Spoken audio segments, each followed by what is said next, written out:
Hello YouTube, welcome back to my channel, and in this video I'll be giving you my final thoughts on the HTC U Ultra now that I've been using it for the past few weeks. Now this is a very strange kind of flagship phone from HTC. Normally in the first quarter of every year we expect HTC to bring a proper flagship phone with the latest state-of-the-art specs. However, this phone comes with Snapdragon 821 and 4GB of RAM. Now, HTC is not the only one. LG and the G6 have the same problem. They came out with the Snapdragon 821 along with 4GB of RAM. And this is all because of the Samsung monopoly to control the market by having a complete control on the Snapdragon 835 cycle. Obviously, as you know, Samsung and Qualcomm are working together every year, and that's why Samsung gets all the first batch of chipsets. That's why OEMs like HTC and LG are unable to get a hold of the latest hardware. So you can't blame HTC for putting Snapdragon 821 because they had no choice. However, on 16th of May this month, we're expecting the new HTC U11, and I promise you guys I'll be buying that straight away and I'll be putting it on the channel.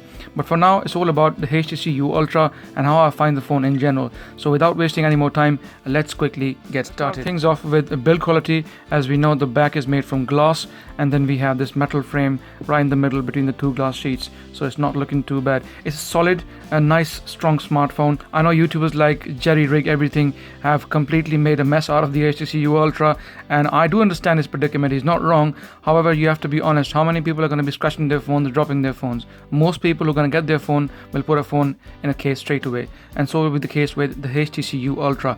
As you can see already, the back is made of glass, and that's why it's a fingerprint magnet. So that's why I would suggest highly to get a case for the phone straight away. So build quality, in my opinion, is not that much of an issue as long as you put a case on the HTC U Ultra and your phone will be fully secured without any issues. About performance, the phone, like I said, comes with Snapdragon 821 along with 4GB of RAM. Even though it's not state-of-the-art hardware, however, it's plenty for any phone in 2017 to be done efficiently. We know the LG G6 also came with the same hardware, and so does the HTC U Ultra. The fingerprint sensor works brilliantly every time, so no issues there whatsoever. Performance in general has been very great, been good. As we guys know, Sense is a very good skin, and when it comes to performance and optimizations, I think HTC have one of the best skins on Android. So in my opinion, so far of using it for a few weeks, I've had no issues whatsoever on the phone. Okay, when it comes to RAM management, let's have a look settings and let's go into RAM management, guys. If we can find this really quickly, HTC memory, there we go. And then you can see here average memory use is 1.8 gig, and we still have 3.7 gig out of the total 4 gig available, and out of that 1.9 gig is free. So this is after using many apps in the last few weeks. Still the phone is running fine. So like I said, Sense is one of the best skins on Android, guys. Better than TouchWiz, better than any skin I've known apart from vanilla Android, which is a slightly bit more quicker than Sense UI. But in all, I find the performance very nice, very satisfying, and despite this having Snapdragon 821, I don't think so performance wise you will have any issues on the HTC. About the cameras, we have for the first time a 16 megapixel sensor on an HTC flagship phone. At the back we have a 12 megapixel sensor, and these are all ultra pixel sensors generation 2.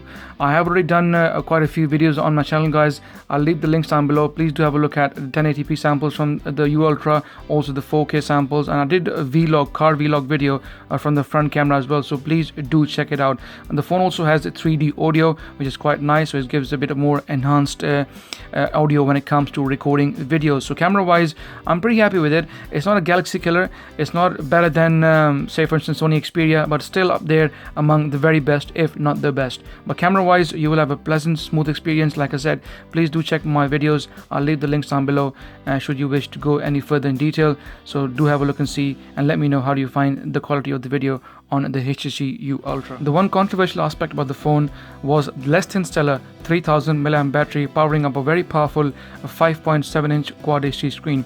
Lots of people, including media, many YouTubers, were not happy the way HTC put battery on the U Ultra. And to be honest, in my opinion, when I first heard that they were only putting up a 3000 mAh battery for such a big screen, I wasn't too optimistic, to be honest. I thought the battery on the U Ultra will struggle, but to my surprise, the battery has been great. And in fact, those of you who follow me, you must have seen my battery performance dedicated video on the U Ultra already. If you haven't, guys, please do check it out. I'll leave a link down below. But in short, I'm very happy with the battery life on the U Ultra. I've been getting around 5 hours of screen on time, and that was mostly on Wi-Fi. Even with a bit of mixed use, I've been getting around 4.5 to 4 hours of screen on time. Is quite nice. Here once again I got 5 hours of screen on time, and also here, like I said, around 4 to 4.5 hours of screen on time, depending on how you use the phone. Whether you use the phone on 4G, Wi-Fi or mix, you're guaranteed a full day's working battery despite having such a massive screen and 3000 mAh battery. I think HTC have done a good job when it comes to optimizations. So I have high hopes from the HTC U11, which is, like I said, coming on the 16th of May. So we'll do keep an eye, and I will get the phone once it's released, and we'll have a look and see how good the battery on that phone is, and if they have improved from the previous iterations like the U Ultra. When it comes to putting pressure on the phone like gaming or hardcore tasks, I found that there are no heating issues with the phone whatsoever. I do apologize, I couldn't do a gaming performance video on the U Ultra, guys, as well. I've been too busy, and the phone unfortunately is going back tomorrow to a Clove technology, but I can assure you there are no heating issues with the phone whilst you're recording video or playing games. So no heating issues here whatsoever. A lot of phone calls as well in the last 2-3 weeks, and I had absolutely no issue whatsoever with the call quality from the speaker on board. Let's talk about the cons on the U Ultra. As we know, no one phone is perfect, and there are certain things I don't like on the U Ultra. First and foremost is the boom sound speaker setup. It is one of the worst boom sound speaker setup I've seen on any HTC flagship phone.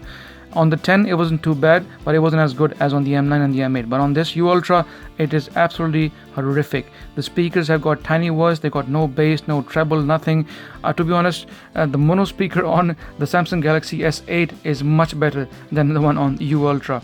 I hope that they get back to the drawing board, and when it comes to the HTC U11 on 16th of May, they give us a decent sound and decent set of boom sound speaker setup, and let's hope they can improve from the previous experiences. I don't know which direction are they going towards when it comes to boom sound, but like I said, we had excellent set of speakers on the M9 and the M8, but ever since the M9 things have gone downwards, and like I said, I sincerely hope and on 16th of May we are not disappointed.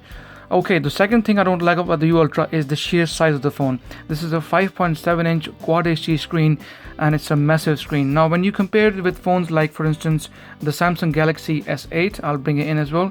There you go, guys. This phone has now got a 5.8-inch Quad HD screen as opposed to the 5.7 on the U Ultra. And you can see in the video very clearly, guys, look at the size difference. I mean, this phone is technically bigger in size, screen size, as opposed to the U Ultra. This is a 5.8-inch S8 as opposed to a 5.7-inch U Ultra. So I don't know how they're gonna sell this phone. Even though I like the phone, it's not too bad, and hardcore HTC fans will probably end up buying the U Ultra. However, when it comes to general consumer, if people are going to be in the shops looking at these two phones, they will think, hold on a minute, this S8 is bigger in screen but smaller in size, so why the hell should I go for a phone which has a smaller screen and a bigger body? So I think it's going to be a hard sell for HTC, and I hope when it comes to 16th of May, the new HTC U11, they will have something decent to offer, so that at least the consumer has a decent choice to pick up when it comes to HTC. But as of now, the U Ultra and the S8, I think most people will definitely pick up the S8 instead of the U Ultra because of the sheer size of the phone, despite having a smaller screen than the Galaxy S8. So that's also a con. I found it very uncomfortable in the hands. It's very big, massive phone. Even though I got big hands, guys, but still you can see I'm struggling to use the phone with one hand, and this is definitely a two-hand phone, and no question about it. One last thing on the U Ultra which I didn't like is the actual touch response from the screen.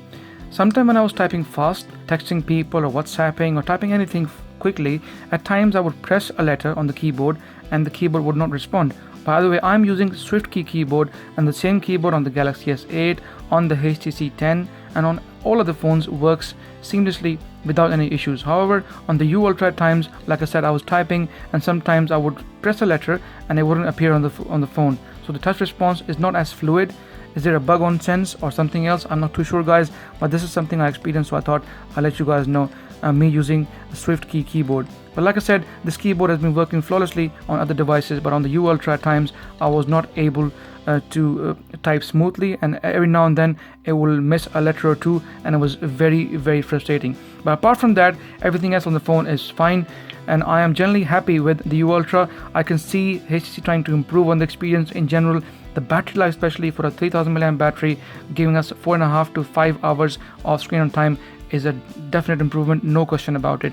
And I think that on the U11 on 16th of May, we should expect some decent battery life from HTC. Cameras in general have improved as well, so I quite like it. Focusing speeds are good as well. and all in all, it's a good solid HTC phone apart from the few minor problems here and there, nothing major. So guys, if you got any questions about the U Ultra, please feel free to ask me in the comment section. If you like my video, please give it a thumbs up and please subscribe to my channel as it helps, and I shall see you in the next video.